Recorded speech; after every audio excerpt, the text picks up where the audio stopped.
Hello students, आज के इस वीडियो में हम डिस्कस करेंगे story a friend who came from the sky की समरी हिंदी में। स्टूडेंट्स, ये स्टोरी एक ऐसी लड़की की है जो कि स्पेस्टिक है। स्पेस्टिक का मतलब होता है एक ऐसा पर्सन जिसको शुरू से ही यानी कि जन्म से ही अपने हाथ पैरों पर कोई कंट्रोल नहीं होता है, मीन्स फिजिकली चैलेंज्ड पर्सन, और उसका कोई भी मित्र नहीं है। फिर एक दिन उसकी लाइफ में एक मित्र आता है, कहाँ से? स्काई से। जैसा कि आपको नाम से क्लियर है, एक मित्र जो कि कहाँ से आया है? आकाश से। तो स्टार्ट करते हैं हम कहानी अ friend who came from the sky. तो हमारी जो मिनी है, ये कहानी जब शुरू होती है तो सबसे पहले राइटर जो है हमारी पद्मा राव, वो हमें उस समय के मौसम के बारे में बता रही हैं कि वह मार्च का दिन था और दोपहर से ही बहुत तेज़ ठंडी हवा चल रही थी और बारिश होने वाली थी। मीन्स ऐसा मौसम हो रहा था कि बहुत तेज़ बारिश होनी और अंत में बारिश हुई। उस जो हवा का अंत था वो बहुत ही तेज गरज और चमक के साथ बारिश के साथ में हुआ। और जो मिनी है वह अपने घर के प्रथम तल पर, जो उसका घर है, उसकी बालकनी में बैठी हुई है और अपनी बालकनी से जो बाहर पार्क दिखता है उसमें कुछ बच्चे खेल रहे हैं, उनको खेलते हुए देख रही है। तभी क्या होता है कि चूंकि बारिश होने वाली है, मौसम ख़राब है, उसकी माँ उसे अंदर से आवाज़ देती है कि मिनी अंदर आ जाओ। तो मिनी कहती है कि माँ 1 मिनट बस आ रही हूँ। मीन्स मिनी जो है वो उनको खेलते हुए देखना चाह रही थी, उन बच्चों को। तभी फिर हमारी राइटर हमें बताती हैं कि मिनी को इस मकान में आए हुए 6 महीने हो चुके हैं और उसका अभी तक कोई भी मित्र नहीं है। जो आसपास के पड़ोस के जो बच्चे हैं वो अपने ही खेल में मस्त रहते हैं, आपस में ही मस्त रहते हैं, अपने स्कूल में मस्त रहते हैं। मिनी के साथ में उन्होंने कभी भी मित्रवत व्यवहार नहीं किया। मीन्स मिनी तो स्पैस्टिक है, वो जा नहीं सकती अपने आप से कि उन बच्चों के साथ खेले, लेकिन उन्होंने बच्चों ने भी कभी उसके साथ आकर उसके साथ फ्रेंडशिप करने की कोशिश नहीं की। अब क्या होता है कि मिनी की माँ फिर से उसको बोलती है कि मिनी बारिश होने से पहले अंदर आ जाओ, क्योंकि मैं नहीं चाहती कि तुम भीग जाओ, क्योंकि उससे क्या होगा कि बीमार हो सकती है मिनी, इसलिए उसकी माँ उसको बार बार बुला रही होती है। लेकिन मिनी जो है वो बच्चों को देख रही है खेलते हुए, क्योंकि उसको जो बच्चों को खेलते हुए जब देखती है तो दिन में उसका जो सबसे अच्छा टाइम होता है वो वही होता है जब वो उन बच्चों को खेलते हुए देखती है। और बच्चे क्या खेल रहे हैं वहाँ पर? बच्चे बॉल खेल रहे हैं और वो देख रही है कि जो वो रेड कलर की जो बॉल है बच्चों के बीच में जिससे वो खेल रहे हैं, उसको वो बराबर ऊपर नीचे हो रही है। फिर एकदम से क्या होता है, अचानक से एक ब्राउन कलर की बॉल जो है वो उनके बीच में आ जाती है। सारे बच्चे ज़ोर ज़ोर से चिल्लाना शुरू कर देते हैं, लड़कियां शोर मचाने लग जाती हैं बहुत ज़्यादा। फिर उनमें से एक बच्चा उसको उस बॉल को छूने की कोशिश करता है, उसकी तरफ जाता है, लेकिन तभी क्या होता है कि वो जो बॉल है वो एकदम से अपने पंख फड़फड़ाकर ऊपर को उड़ जाते हैं। मीन्स अभी हमें यह पता चलता है कि मिनी जिसको ये सोच रही होती है कि उनके बीच में एक नई बॉल आ गई है ब्राउन कलर की, वो एक बॉल नहीं है, वो एक चिड़िया है। और मिनी को समझ पाती है उससे पहले क्या होता है कि वो चिड़िया वहाँ से उड़कर आकर मिनी के गोद में गिर जाती है और मिनी एकदम से शॉक हो जाती है और वो जो बर्ड है वो भी बहुत ज़्यादा डरी हुई है, तो वह एकदम से सिकुड़कर मिनी की गोद में बैठ जाती है। तभी फिर मिनी अपनी जो व्हीलचेयर है उसको अंदर की तरफ ले जाती है और उसकी माँ जब देखती है मिनी को आते हुए और उसकी गोद में कुछ है तो वो देख के एकदम से चीख पड़ती है कि अरे ये क्या है। तो मिनी उन्हें बताती है कि मम्मी यह एक बतख है जो कि आकाश से उड़कर आई है। अब ये बतख कौन कैसे है, कैसे आई है, तो मिनी बता रही है कि ये जो चिड़िया है वो वास्तव में एक बतख थी। यहाँ पर उस बतख का परिचय दिया जा रहा है जिसकी चोंच कैसी है, चम्मच जैसी दिखने वाली है, जो ठंडे उससे नॉर्थ पोल से प्रत्येक वर्ष भारत में आती है। और अभी क्या हुआ है कि जब वो लोग अपने देश में वापस जा रहे थे, उनकी जो और ग्रुप की चिड़ियाँ थी, सारी बतखें वापस जा रही थी, तो वह इस तेज़ हवा के कारण अपने जो उसका जो ग्रुप है बर्ड्स का उनसे बिछड़ गई, रास्ता भूल गई। और उसने जो इतना प्रयास किया, अपने पंख फड़फड़ाए कि वह अपने ग्रुप तक पहुंच जाए, उसकी वजह से उसके जो पंख थे और उस बारिश की वजह से उसके पंख जख्मी हो गए थे और वो अब उड़ नहीं पा रही थी। और वह एक बहुत ही सुंदर सी जंगली बतख थी, उसके जो पंख थे बहुत ही नरम और मखमली थे। उसकी जो चोंच थी वो एक चम्मच की तरह आगे से चौड़ी हुई थी। उसके जो पंखों के कलर थे वो कैसे थे, नीले, सफ़ेद और भूरे रंग के थे, और उस समय जब वो गिरी आके तो बहुत ज़्यादा थकी हुई थी। फिर जो मिनी की माँ थी, उन्होंने उसको, बतख को उसके गोद से उठाने की कोशिश की, तो बतख ने उसको हल्का सा जैसे ना चिकोटी सी काट लेते हैं ऐसे किया, तो वो एकदम चीख पड़ती हैं और उसको छोड़ देती हैं। और जो बतख है वो एक कोने में चुपचाप क्या करती है, बैठ जाती है एकदम से छुप के।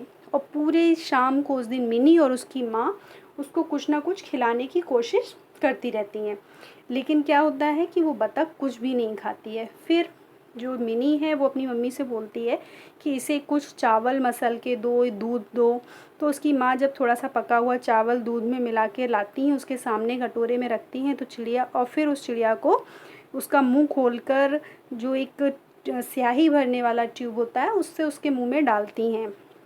फिर क्या होता है कि जैसे ही उस बतख के पेट में कुछ खाना पहुंच जाता है, तो वो एकदम से जो बतख होती है वो अलर्ट हो जाती है, उसकी आंखों में चमक आ जाती है। फिर पंख फैलाकर वो उड़ने का प्रयास भी करती है, लेकिन उड़ नहीं पाती है। फिर मिनी बोलती है कि मुझे मालूम है इसका नाम क्या है, उसका नाम मित्र है, मनी बोलती है। उसकी माँ उसकी बात को सुन के मुस्कुरा देती है। फिर उसके पिताजी पूछते हैं मिनी के कि हम इस जो मित्र है इसका बिस्तर कहाँ लगाएंगे। तो मिनी जवाब देती है कि मैं चाहती हूँ कि इसका जो बिस्तर है वो मेरे पास ही लगाया जाए, हो सकता है रात में इसको मेरी ज़रूरत पड़ जाए। फिर मिनी के पिताजी उस बतख को एक बास्केट में कुछ घास फूस डालकर और उसमें उसका बिस्तर लगाकर मिनी के ही बिस्तर के पास में उसको रख देते हैं।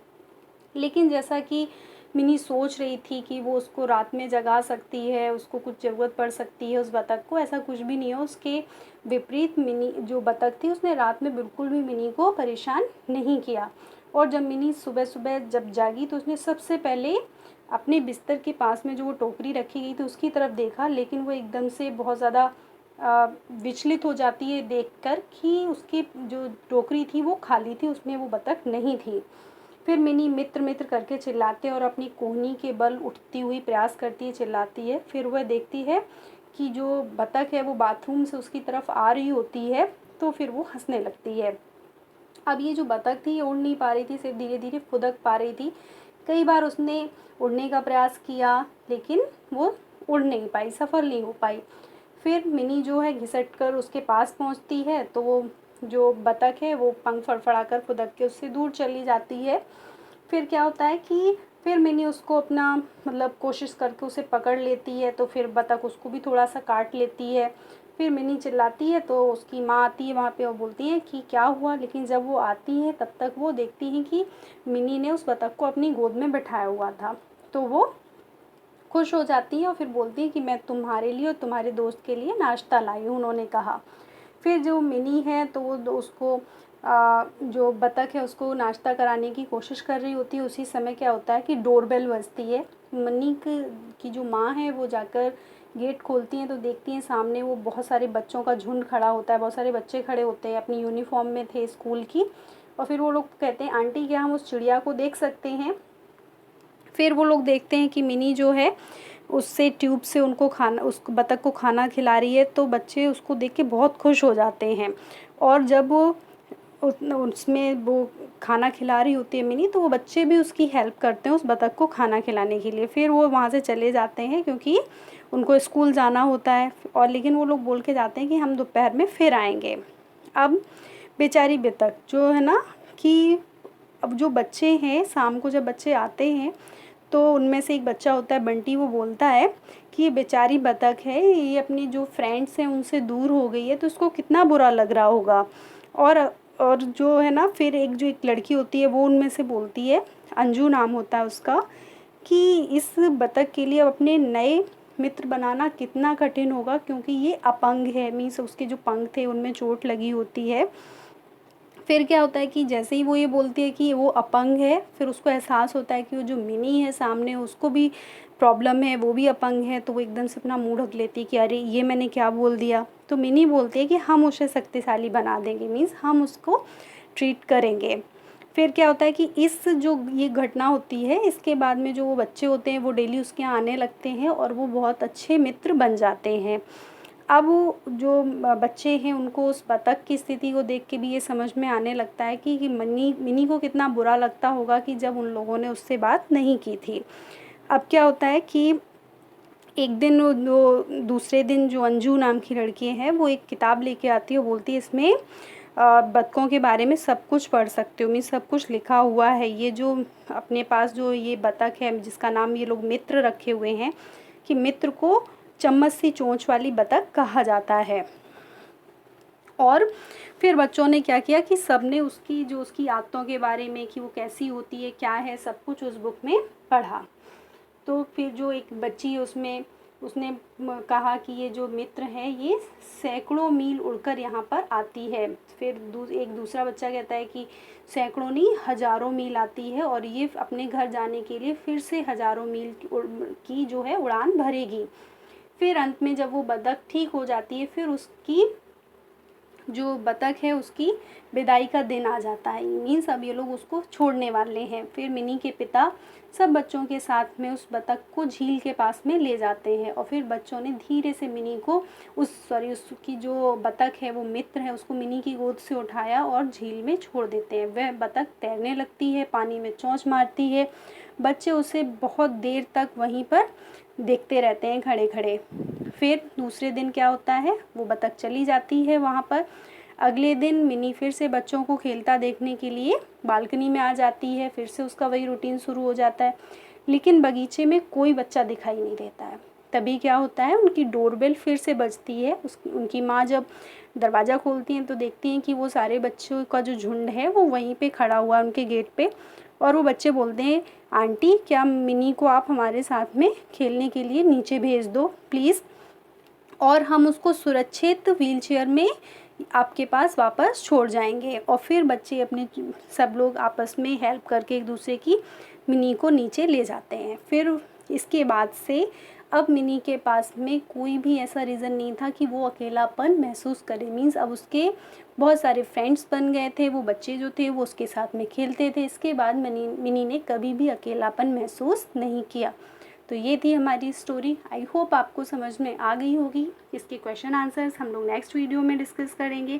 Thanks for watching.